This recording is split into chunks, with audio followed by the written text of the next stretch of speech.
मंदिर के दर्शन तो अब करेंगे वहां पे। अगर अयोध्या में आए हैं तो पहले दर्शन करेंगे और उसके बाद में दूसरा काम करेंगे।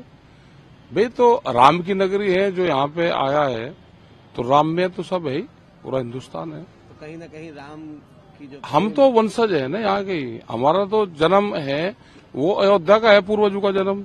तो हम अयोध्या से गए तो घर वापसी हो रही है धीरे धीरे जी। तो इसके साथ ही जो कहीं ना कहीं भव्य कार्यक्रम होने जा रहा है, 22 तारीख को प्राण प्रतिष्ठा होगी, क्या कुछ लग रहा है किस हद तक कैसा रहेगा? कुछ नहीं, ठीक रहेगा, सुंदर रहेगा, सब अच्छा प्रोग्राम होगा। और जब सरकार लग जाती है तो फिर तो ठीक ही रहता है प्रोग्राम। कहीं ना कहीं सरकार का ये जो काम है, क्योंकि इससे पहले कितनी सरकारें आई गई, लेकिन अयोध्या का जिस तेजी से विकास हो रहा है वो एक बहुत बड़ी चीज है। अयोध्या का विकास होगा, गांवों की जमीन जा रही, सब लोगों का ध्यान यहाँ पर लगा दिया और गांवों की जमीन लुटती जा रही है, उस पर भी तो आना चाहिए ना। मतलब विकास के पीछे मकसद क्या है? मंदिर तो हर गांव में है हमारे मंदिर, और हमारी तो पुरानी परंपरा रही, राम राम करने की परंपरा पुरानी रही है। यह है कि एक ही जगह को पॉलिटिकल फोकस दिया जा रहा है। राम तो घट घट में राम है, लेकिन राम को राजनीति से अलग रखना चाहिए। राम कोई राजनीति का हो नहीं, राम तो दिलों में है, राम तो भाव में है।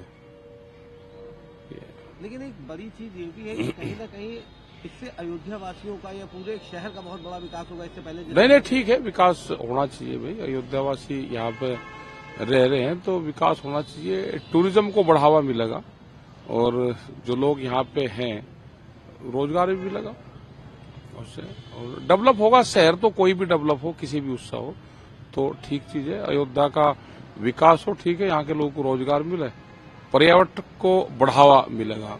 और देश में बहुत टूरिज्म स्थान नए बन रहे हैं और हमने विलेज टूरिज्म की बात करी है, क्योंकि हमारे लोग बहुत अब घूमने जाना चाहते हैं, बाहर विदेश जा रहे हैं।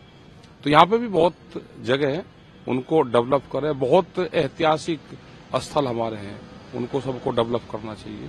और विलेज टूरिज्म की बात जो करी है उसको बढ़ावा सरकार को देना चाहिए।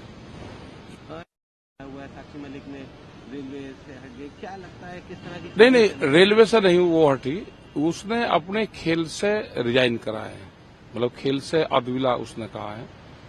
और ये है कि पहलवान है, खेल से अलविदा नहीं करना चाहिए, जब तक उनकी एज है उनको खेलना चाहिए। किसी चीज से खिलाड़ी को, आंदोलनकारी को हताश नहीं होना चाहिए। सैनिक है, सैनिक अगर हताश होगा कि मैं हार जाऊंगा या मारा जाऊंगा और छोड़ गई युद्ध छोड़ कर थोड़ा भागना चाहिए, तो रिजाइन नहीं उसको देना चाहिए। खेलने और दूसरों को सिखाएं, उनको आगे बढ़ाने का, प्रमोट करने का काम करना चाहिए। क्योंकि एक लंबे समय तक संघर्ष करा साक्षी मलिक, अन्य पहलवानों ने भी, उसके बाद भी उनको ये लगा है कि हमको न्याय नहीं मिला, क्योंकि 6 महीने का एक आंदोलन उनका चला अधिकारी रूप पे और सरकार की तरफ से।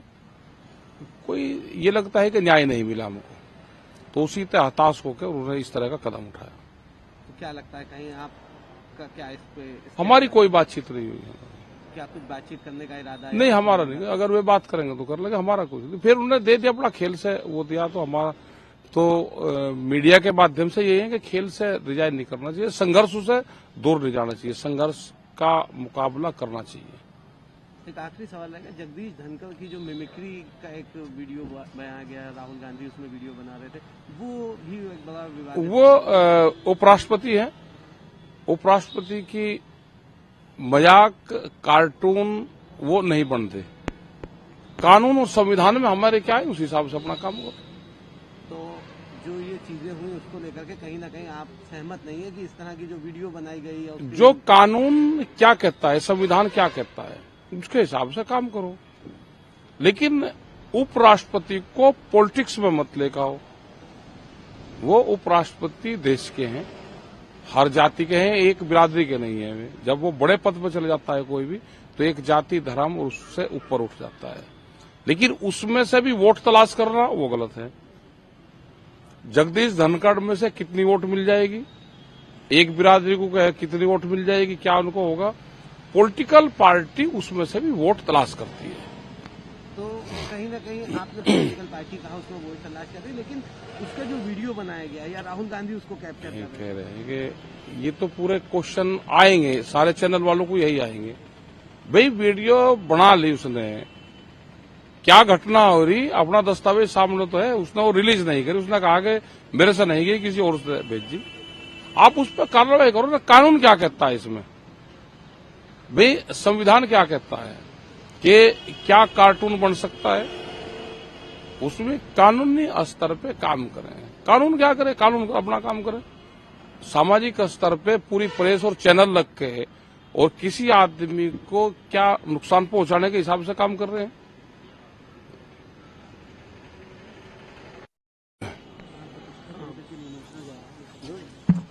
प्राण प्रतिष्ठा को लेकर के भी सभी पॉलिटिकल पार्टियों को, बड़े साधु सन्यासियों को निमंत्रण पत्र भेजा जा रहा है, लेकिन उसमें जो प्राण प्रतिष्ठा से जुड़े हुए लोग थे, जो राम मंदिर के ऊपर संदेश देते थे, उनकी नकारते थे, वो भी इच्छुक हैं यहाँ आने। भाई यहाँ तो ये तो रामनगरी है, सभी आने के इच्छुक हैं। अगर ये पॉलिटिकल मुद्दा होगा तो कुछ लोग इससे छूटेंगे, और अगर यहाँ का ट्रस्ट देगा और वो पॉलिटिकल उसमें इन्वॉल्व नहीं होगा तो बहुत लोग यहाँ पे आएंगे। जिन्होंने इसके लिए आंदोलन करे वे लोग आएंगे, लेकिन कुछ लोग के उन पे फोकस ना हो जाए जो आंदोलन में रहे हैं, तो ये लोग नहीं आएंगे यहाँ पे, उनको निमंत्रण नहीं दिया जाएगा। तो आपका कहने का मतलब है कि आना उन लोगों को जरूर चाहिए जो लोग भाई जो इसमें शामिल है, आना चाहिए उनको, जिन्होंने अपना जीवन अर्पित कर दिया। अब अडानी जी हैं, ये हैं, और लोग हैं, तो उनको आना चाहिए यहाँ पे। हमारे परिवार के लोग भी यहाँ से गए हैं, और परिवार के लोग भी यहाँ समय समय पे आते रहे। 1700 कुछ में भी आए, फिर उसके बाद में ये दस्तावेजों में मिलता है। हम भी रघुवंशी हैं, लेकिन अगर पॉलिटिकल सिस्टम में होगा तो निमंत्रण नहीं जाएगा। और अगर कमेटी होगी, दस्तावेज अगर खंगाल लगे, जो पुराने लोग हैं जिनका यहाँ से संबंध रहा है, तो उनको निमंत्रण जरूर जाएगा।